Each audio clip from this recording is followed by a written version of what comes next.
Assalomu alaykum, hurmatli arizachilar va tadbirkorlar. Xabaringiz bor, Vazirlar Mahkamasining 738-sonli qarori qabul qilindi. Unga ko'ra, darmon axborot tizimida qilingan o'zgarishlar haqida ma'lumot berib o'tmoqchimiz. Buning uchun avvalgidek kabi O'zfarm Info o'z axborot tizimiga kiriladi va White через e-imzo orqali siz elektron raqamli imzoni tanlab, ushbu axborot tizimiga avtorizatsiyadan o'tib kirishingiz kerak bo'ladi. Axborot tizimiga kirilgandan so'ng, agar dori vositasiga ariza topshirmoqchi bo'lgan taqdiringizda, unda registratsiya LP bo'limiga, tibbiy buyum yoki tibbiy jihozni ariza topshirmoqchi bo'lsangiz, tegishli bo'lgan razdellarga kirib ariza topshirishingiz mumkin bo'ladi. Dori vositasiga yangi ro'yxatga olish uchun, demak, registratsiya LP bo'limiga kirib, заявки на регистрацию лекарственных средств bo'limiga o'tasiz va Add Registration bo'limiga kirib, yangi ariza yaratish formasiga kirasiz. Unda siz savdo nomini tanlaysiz, guvohnoma egasi tanlanadi, ATX kod, uni ham mavjud spravishnikdan tanlanadi. Bu yerda правообладатель kimligi tanlanadi va valyuta kalkulyatsiya stoyimizda, demak, invoysda shakllanadigan valyuta tanlanadi. Производственная площадка maydonida esa ishlab chiqarish maydoni ishlab chiqaruvchiga mos ravishda tanlanadi. Help Gretsiya bizning holatimizda. Alohida ta'kidlab o'tmoqchiman, ba'zi holatlarda ishlab chiqarish maydoni bir nechta bo'lishi mumkin, ularning ham imkoniyati mavjud. Bir nechta ishlab chiqaruvchi maydonni tanlash imkoniyati mavjud. Barcha kerakli maydonlar to'ldirilgandan so'ng, demak, arizaning keyingi qadamiga o'tiladi. Xarakteristika bo'limiga o'tgandan keyin лекарственные средства bo'limida siz dori vositangizni turini tanlaysiz. Eslatib o'tmoqchiman shu joyda, dori vositasining turiga qarab sizda invoice ham o'shanga qarab shakllanadi. Hozirgi yangi tartib bo'yicha, yangi press-kurant bo'yicha original dori vositasi uchun boshqa turdagi narx hisoblanadi, generik turdagi arizalar uchun boshqa turdagi narxlar hisoblanadi. Shu joyda e'tiborliroq bo'lishingizni so'rab qolamiz. Способ ведения, ya'ni bu qo'llash usuli. Основное фармакологические действия, область применения va условия хранения bo'limlarini o'zingizdagi yo'riqnomangizdan olib bu yerga qo'yishingiz mumkin bo'ladi. Лекарственный preparat bo'limida, demak, dori vositangizning sostavi haqida, ya'ni tarkibi haqida ma'lumotlar kiritiladi. Лекарственной formada tabletki, покрытые пленочной оболочкой, masalan,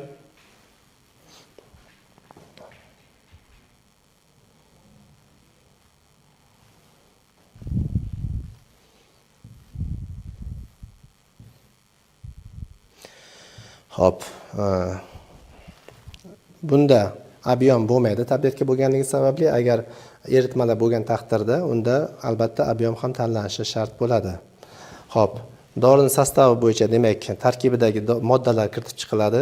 Avvalambor birinchi faol moddalar kiritib chiqilinadi. Deylik, bu yerda ambraksol. Hop, keyinchalik qo'shimcha yordamchi moddalar ham kiritiladi.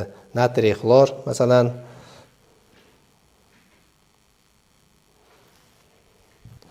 voda для inyeksiya bo'lishi mumkin. Bu ma'lumotlar hammasi sizning normativ hujjatlaringizda bor.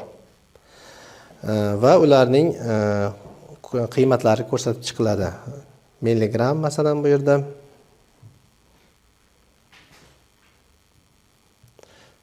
milligram yoki bo'lmasa yetarli, достаточное количество, yetarli darajada. Hop, 100 milligram bo'lishi mumkin faol moddaning miqdori. Bu esa 20 bo'lishi mumkin. 100 milligram bu doza. Hop, demak, bu bitta doza bo'yicha ma'lumotlarni kiritib chiqdik. Sizda bir nechta doza bo'lishi mumkin. 100 milligramdan tashqari 200, 500, 1000 va hokazo.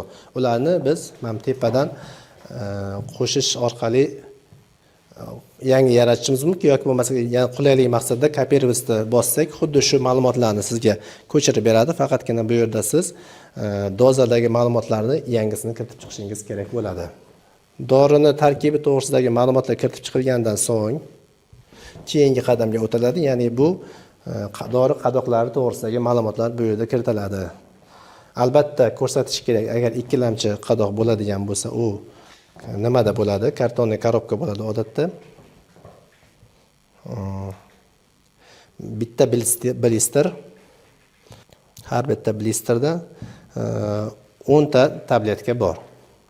Bir nechta qadoqlar bo'lishi mumkin. Bu yerda ham shunaqa imkoniyatimiz bor. Kopировать, ya'ni kopiya qilib turib, uni ko'chirib nusxa olib turib, bu yerda o'sha blisterlarning soni boshqa bo'lishi mumkin. Ikkinchi qadoqda ikkita blister bo'lishi mumkin, 10 tadan. Xo'p. Bitta bu yerda yangilik aytib o'tmoqchiman. Hozirda mana bu yerda fayl degan joyi bor. Albatta, birlamchi va ikkilamchi qadoqlarning maketlarini bu yerga joylash majburiy qilib qo'yildi. Sababi normativ hujjati raqamlashtirilishi ko'zda tutilgan. Shu sababli ushbu maydondagi fayllar bo'limidagi ma'lumot biriktirish bu majburiy hisoblanadi. Upakovka qismini to'ldirib bo'lingandan so'ng keyingi qadami bu fayl bo'limiga o'tamiz. Bu yerda hozir fayl biriktirmaganim uchun qo'ymadi.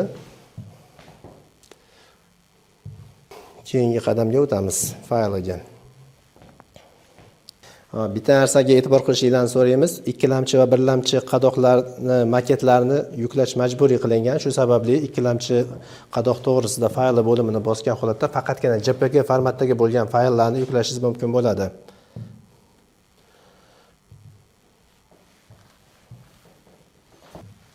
Va keyingi qadamga o'tiladi. Xo'p, bu yerda demak Vazirlar Mahkamasi 738-sonli qaroriga ko'ra fayllar, yangilangan fayllar mavjud. E'tiborliroq bo'lasiz. Yangi ilovaga ko'ra fayllar bu yerda kiritib chiqilgan. Siz har bitta turdagi fayllarni to'ldirib chiqishingiz kerak bo'ladi. Ta'kidlab o'tmoqchiman, barcha fayllar majburiy hisoblanadi. Yangi ro'yxatdan olish davrida ro'yxatga keltirilgan 160 turdagi fayllarning barchasini kiritib chiqish kerak bo'ladi. Aks holda tizim keyingi qadamga o'tkazmaydi. Xo'p, bu razdelni to'ldirib bo'lingandan so'ng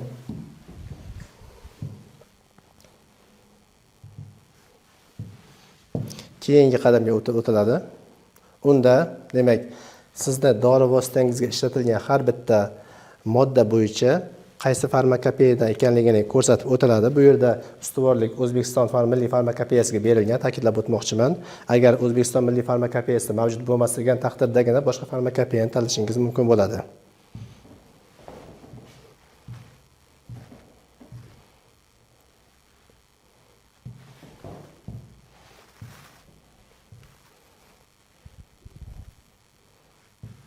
Va har bitta moddani ishlab chiqarishni ko'rsatish majburiy hisoblanadi.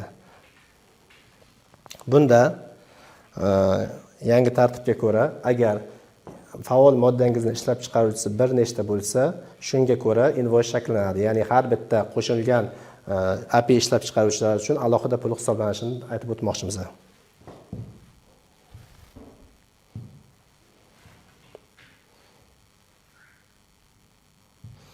Va shundan so'ng arizangizni ko'rib olib, tekshirib olib, zavershni tugmasini bosasiz. Xo'p, hurmatli arizachilar, bu ariza yaratish jarayoni edi. Endi bevosita ariza yaratilgandan keyin sizga ma'lumki, u namunalar haqidagi ma'lumotlar ham to'ldiriladi. Uning uchun siz registratsiya LP bo'limiga kirib, posilka formasiga kirasiz. Добавить tugmasini bosish orqali, demak, yaratilgan arizangizning raqamini tanlagan holatda dori vositasiga beriladigan namunalar haqidagi ma'lumotlarni kiritib chiqishingiz zarur bo'ladi. Buning uchun dori vositangizni seriya raqami kiritiladi. Uning amal qilish muddati kiritiladi. Nechta qadoqda olib kelayotganingiz ko'rsatiladi albatta. Xo'p, qadoqlar soni shtuk deb belgilangan. Va faylda shu qadoqqa tegishli bo'lgan ma'lumotlar yuklanadi, biriktiriladi va undan tashqari, demak, standartlar agar mavjud bo'lsa, standartlar to'ldiriladi. Agar ro'yxatda bo'lmagan taqdirda Drugin tanlangan holatda standart nomi kiritilib, uni seriyasi kiritilib, ma'lumotlar mos ravishda to'ldiriladi. Shundan so'ng buni siz saqlagan holatda namunalar haqidagi ma'lumotlarni qiladigan oxirgi qadam qilinadigan ishlardan shakllangan arizani instruksiya qismi to'ldiriladi. Ya'ni xabaringiz bor, hozir yo'riqnoma, qo'llashga oid yo'riqnoma raqamlashtirilgan. Ushbu qismni ham to'ldirib chiqish majburiy hisoblanadi. Uni o'zbek va rus tilida majburiy hisoblanadi, ingliz tilida esa bu ixtiyoriy hisoblanadi. Ruscha, o'zbekcha tilidagi barcha ma'lumotlar to'ldirilgandan keyin hozir saqlab bera olmayman, sababi bu to'ldirilmagan ma'lumotlar. Saqlagandan so'ng arizani отправить tugmasini bosib, elektron raqamli imzo bilan uni imzolab, shundan so'ng ariza yuboriladi. Xabaringiz bor, oldingi tartibga ko'ra ariza yuborilganda birlamchi ekspertizaga kelib tushardi. Birlamchi ekspertiza qilingandan so'ng, agar kamchiliklar bo'lmagan taqdirda sizlarga invoice taqdim qilinib, invoice orqali pul to'langandan keyin ekspertizaga chiqar edi. Yangi tartibga ko'ra esa sal boshqacharoq. Endi yangi tartibga ko'ra avval arizani yuborilgandan so'ng u oplata statusiga o'zgaradi. Bu statusda markaz xodimlari sizga invoice shakllantirib beradi. Invoice shakllantirilgandan so'ng avtomatik tarzda sizda invoice ko'rish mumkin bo'ladi. Buning uchun подтверждение kalkulyatsiya formasiga kirib, agar berilgan summaga rozi bo'lsangiz, accept tugmasini bosganingizda sizda hisoblangan summani va invoice-ni olib olishingiz mumkin bo'ladi. Xo'p, invoice orqali pul to'langandan so'ng markazga pul to'langanligi haqidagi ma'lumot kelib tushadi va ariza statusi avtomatik ravishda birlamchi ekspertizaga o'tadi.